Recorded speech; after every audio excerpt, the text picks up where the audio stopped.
नमस्कार, बहुत बहुत स्वागत है आप सभी का। आप देख रहे हैं एनएमएफ न्यूज। आपके साथ मैं हूं नमता चौधरी। बांग्लादेश का हाल भी पाकिस्तान जैसा हो जाएगा ऐसे आसार नजर आ रहे हैं। पाकिस्तान में क्या है, सेना और सरकार के बीच तल्खी बनी रहती है। सेना कब हाईजैक कर ले सरकार को, इस तरह की खबरें और इतिहास भी गवाह रहा है पाकिस्तान के संदर्भ में। अब आइए बांग्लादेश की सेना यूनुस को भी इसी तरीके से धमका रही है। कुछ तस्वीरें वायरल हो रही हैं बांग्लादेश से, खासकर ढाका से, जहां पर साफ पता चल रहा है कि बांग्लादेश की आर्मी ने ढाका को अपने कब्जे में ले लिया है। इसके अलावा सड़कों पर उतरकर यूनुस के खिलाफ कुछ संगठन प्रदर्शन कर रही हैं।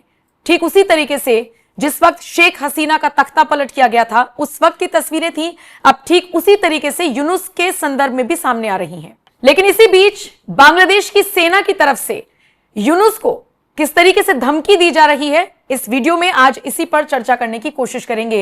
मेरे साथ पंकज जी जुड़े हुए हैं। पंकज जी, क्या हालात है फिलहाल बांग्लादेश के, और यूनुस के इस्तीफे की बात बार बार सामने आ रही है। क्या वाकई में सेना हाईजैक करने के मूड में है सारी चीजों को? 3 बड़े डेवलपमेंट हुए हैं बांग्लादेश में। यूनुस ने धमकी दी है कि मैं बहुत सफोकेटेड फील कर रहा हूं और मैं रिजाइन करना चाहता हूं। ऐसे हालात में कोई काम नहीं कर सकता। दूसरी बड़ी डेवलपमेंट यह है कि इन्होंने जो रोहिंग्या कॉरिडोर या कॉक्स बाजार से जो रखाइन प्रांत तक जो कॉरिडोर की अनुमति दी थी, उसको बांग्लादेश के आर्मी चीफ ने ब्लडी कॉरिडोर कहा है। और तीसरी बड़ी डेवलपमेंट यह है कि तमाम पार्टियों ने, जिसमें बांग्लादेश नेशनलिस्ट पार्टी, अवामी लीग को तो खैर बैन कर दिया, इसके अलावा एक स्टूडेंट्स ने बनाई थी एनसीपी, वहां भी बनाई थी, और तमाम पार्टियों ने कहा कि दिसंबर से पहले इलेक्शन करा लो और नहीं तो समझ जाओ ये टाल मटोल नहीं चलेगा। अब तीनों डेवलपमेंट को एक एक करके डिकोड करते हैं। पहली बात, यूनुस का यह कहना कि अब मैं इस्तीफा देना चाहता हूं। यूनुस जो है वो इमोशनल गेम खेल रहा है। उसको पता है कि बांग्लादेश को संभालने वाला कोई नहीं है। जब मैं इस्तीफे की बात करूंगा तो जनता में सहानुभूति प्रकट होगी और सब कहेंगे कि अब्बा अभी इस्तीफा मत दीजिए, देश को संभालने की जरूरत है। इसलिए इसने ये नाटक किया है। ये आदमी को जब इंटरिम सरकार का ये एडवाइजर बना था तो इसको 6 महीने के अंदर चुनाव कराना था बांग्लादेश के संविधान के अनुसार। 6 महीने से ज्यादा 9-10 महीने हो गए हैं, इलेक्शन का नामो निशान नहीं है, सिर्फ इसलिए कि ये खुद सत्ता पे बैठे रहना चाहता है। और जो भी लोग मोहम्मद यूनुस का बैकग्राउंड जानते हैं, वो जानते हैं कि यह आदमी पैसे और पद के लिए कुछ भी कर सकता है। ये हिलेरी क्लिंटन का पपेट, ये बांग्लादेश को, लोगों को इमोशनल फूल बना रहा है कि मैं इस्तीफा दे दूंगा। ये कभी नहीं देगा इस्तीफा। और मैं फिर से आज वही चैलेंज करता हूं जो मैं पिछले 2-3 महीने से कह रहा हूं कि जुलाई का लास्ट और अगस्त का फर्स्ट ये इस्तीफा नहीं देगा। या तो इसे धक्के मारकर भगाया जाएगा या जेल होगा, या फिर अचानक एक दिन आपके पास खबर आएगी कि मोहम्मद यूनुस भाग गया, यूरोप किसी देश में चला गया है।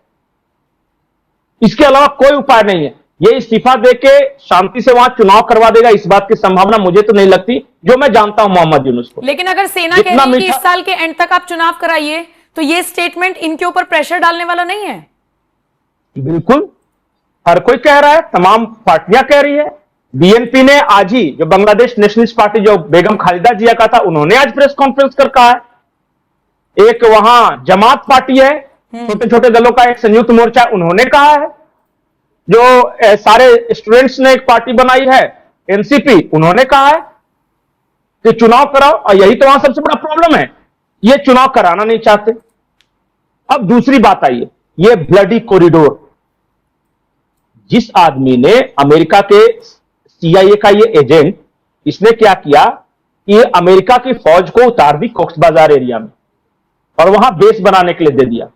2900 मैरीन कमांडोज उतार दिए लुइस मार्टिन आइलैंड में।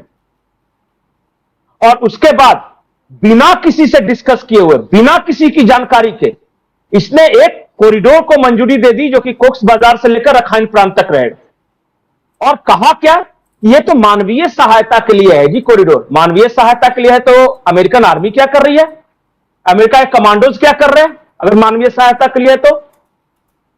और दिक्कत यह है कि तमाम पार्टियों ने कहा कि इसने पार्लियामेंट्री बोर्ड की ना बैठक बुलाई, ना किसी से डिस्कशन किया, और चुपचाप अमेरिका से बात करके ये परमिशन दे दी। उस वक्त परमिशन दे दी कि जब वकार उल जमा, जो कि बांग्लादेश आर्मी का चीफ था, वो अमेरिका के दौरे पर था, और इसका चाल ये थी कि वहां अमेरिका के दौरे पर है, जब मैं ये परमिशन दे दूंगा तो सारा इल्जाम आएगा वकार उल जमा पे कि देखिए वो अमेरिका में उसने ये परमिशन दिया है और उससे कंसल्टेशन हुआ अमेरिका में। ये इसकी साजिश थी। और पता है उसका इंचार्ज किसको बनाया था? खलीलुर रहमान को।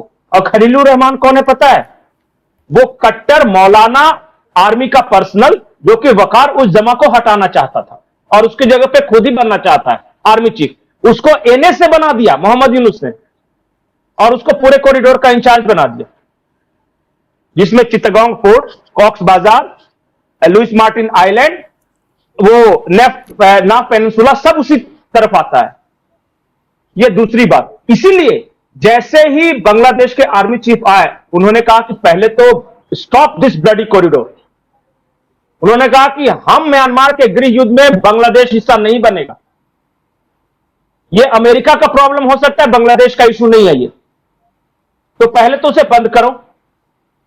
और दूसरी बार उसी से डरकर यूनुस ने इमोशनल दाव खेला कि अब हम तो इस्तीफा देना चाहते हैं, कि मैं ऐसे माहौल में काम नहीं कर सकता हूं, बंधन महसूस हाँ नहीं काम कर, बंधन महसूस करा। अभी तो ढाका की सड़कों पे आर्मी उतरी है। इसने पता है ना, यूनुस ने डर के मारे कैंसिल कर दिया कॉरिडोर का। आज की खबर है, डेली स्टार बांग्लादेश ने छापी है इस खबर को। इसने कहा कि नहीं, हमने तो एक वैचारिक सहमति जताई थी, लेकिन अगर देश नहीं चाहता तो मैं भी नहीं चाहता। इतना ये शातिर बुड्ढा है ना, इतना बढ़िया बात करता है, लगेगा कि कितना स्वीट पॉइजन। तीसरी बात जो मैं ये कह रहा हूं और बहुत महत्वपूर्ण है, वकार उल जमा को आर्मी चीफ किसने बनाया था? शेख हसीना ने।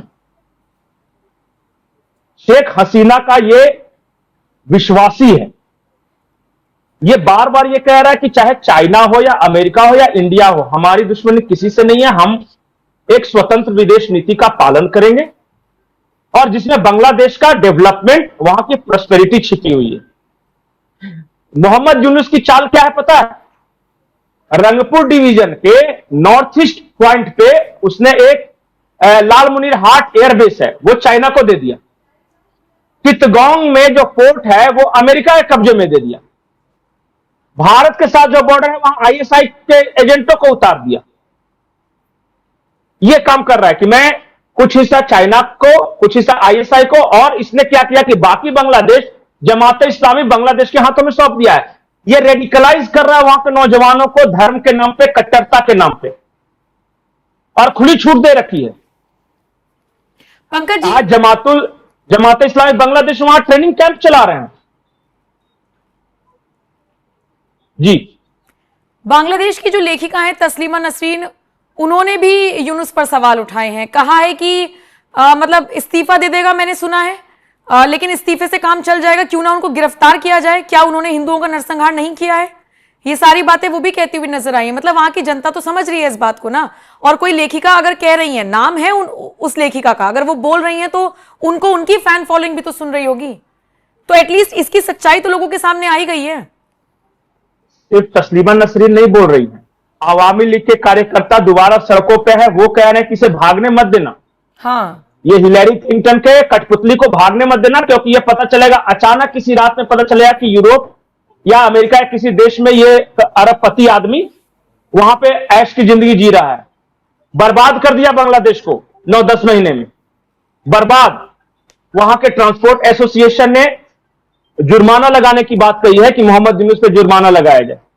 इतने सारे, क्या है पता है, मैं बुधवार की आखिरी रिपोर्ट देख रहा था, 417 जहाज जो है चित्तगांग पोर्ट पे लगी हुई है, उनका माल नहीं उतर पा रहा है या उनको परमिशन नहीं मिल पा रहा है, क्योंकि कर्मचारी हड़ताल पे हैं वहां पे, वही कॉरिडोर के खिलाफ। तो उन्होंने कहा है कि इतने करोड़ों का नुकसान कौन सहेगा? टेक्सटाइल इंडस्ट्री जो सबसे बड़ा एक्सपोर्ट था बांग्लादेश का, पिछले 7-8 महीने में बर्बाद कर दिया इसने। पूरी तरह माल पड़ा हुआ है, लेकिन कोई ले जाने के लिए तैयार नहीं। तीसरी बात, इसने इकोनॉमी को, कोई भी ऐसा सेक्टर नहीं है, और हर दिन हर वक्त सिर्फ यहां मारो, यहां काटो, यहां बस जलाओ, ये करे। इनने कट्टरपंथी अलकायदा को, आईसिस को, इन सबके लोगों को बांग्लादेश में उतार रखा है कि नफरत भरो सिर्फ, क्योंकि ये नफरती बनेंगे तो या तो भारत को अहित पहुंचाएंगे या म्यांमार में बौद्धों के खिलाफ लड़ेंगे। ये इस तरह का काम कर रहा है। और बाकायदा ट्रेनिंग देने के लिए जमात इस्लामी बांग्लादेश ने आईएसआई के प्रोफेशनल्स को उतारा है बांग्लादेश में, नौजवानों को। और ये हर दिन यही आदमी है ना जो चाइना में जाके ये कह रहा था कि भारत लैंडलॉक्ड है और we are king of bay of Bengal. ये तीन तरफ से घिरा हुआ है भारत से, और एक छोटी सी पट्टी घिरी हुई है म्यांमार से, रखाइन प्रांत, और ये सबको डिस्टर्ब किए हुए।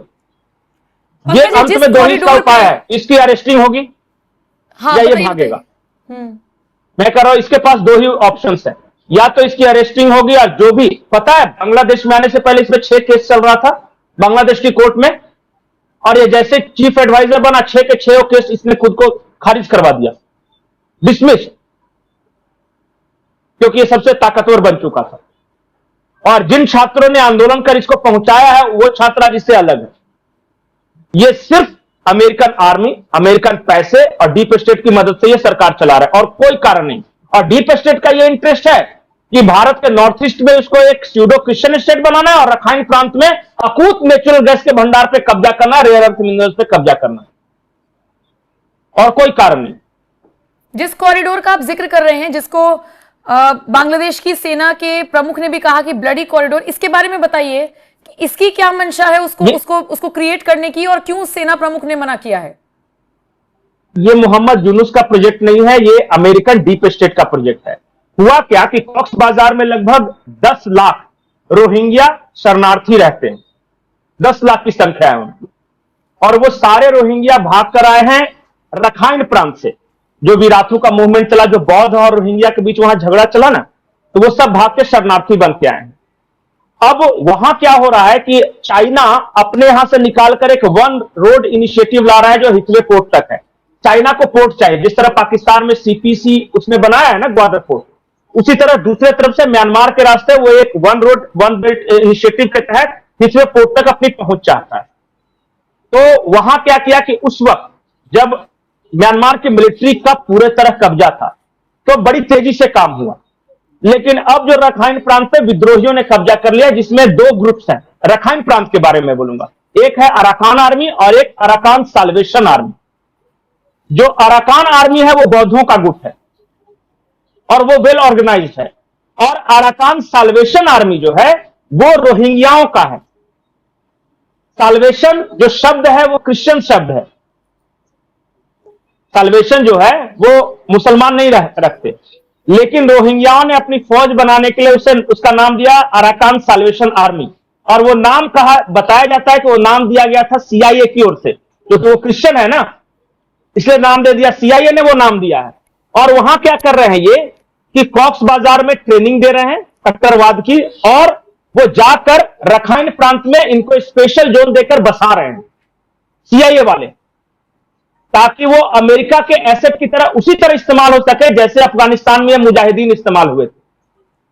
पाकिस्तान में ट्रेनिंग दी थी और अफगानिस्तान जाके वो लड़ते थे रशिया से, और यहां क्या करेंगे, कॉक्स बाजार में ट्रेनिंग मिलेगी और उस कॉरिडोर के जरिए रखाइन प्रांत में जाकर बसाए जाएंगे, और लड़ेंगे किससे, तो चाइना और मिलिट्री जुंटा से। सेम वही प्रोजेक्ट है ये, और वो पूरी लड़ाई इसलिए है कि जो रखाइन प्रांत का आप दक्षिण भाग में जाइएगा ना, तो वहां रेयर अर्थ मिनरल्स के भंडार हैं, हिथवे पोर्ट है, लुइस मार्टिन आइलैंड है, और नेचुरल गैस के अकूत भंडार है। लुइस मार्टिन आइलैंड में अमेरिका अपना नेवल बेस बनाना चाहता है ताकि वहां से एशियान देशों, चाइना और इंडिया तीनों पर निगाह रख सके। नेचुरल गैस के भंडार पे ट्रंप की बहुत पहले से नजर है, वो ड्रिल बेबी ड्रिल प्रोजेक्ट का एक हिस्सा है कि रेयर अर्थ मिनरल्स और नेचुरल गैस वहां से निकाल सके, और उसी पे चाइना की भी नजर है। और तीसरी और सबसे महत्वपूर्ण बात कि चाइना के one belt one road initiative को डिसमेंटल करना चाहते हैं, और इसलिए रखाइन प्रांत पे अमेरिका का कब्जा जरूरी है ताकि हिथवे पोर्ट तक चीन नहीं पहुंच सके, क्योंकि बे ऑफ बंगाल में अगर चीन पहुंच गया तो उसके लिए ट्रेड रूट एक नया खुल जाएगा एशियान देशों के साथ, वो बहुत आसान हो जाएगा। क्योंकि साउथ चाइना सी में जितने भी डिस्टर्बेंस है, अगर हिथवे पोर्ट आ गया चीन के कब्जे में तो उसके लिए व्यापार का रास्ता हो जाएगा। यह है सीआईए का प्रोजेक्ट बांग्लादेश, और इसी वजह से शेख हसीना को हटाया गया, क्योंकि शेख हसीना से मांगा था अमेरिका ने कि लुइस मार्टिन आइलैंड हमारे नेवल बेस के लिए दे दो।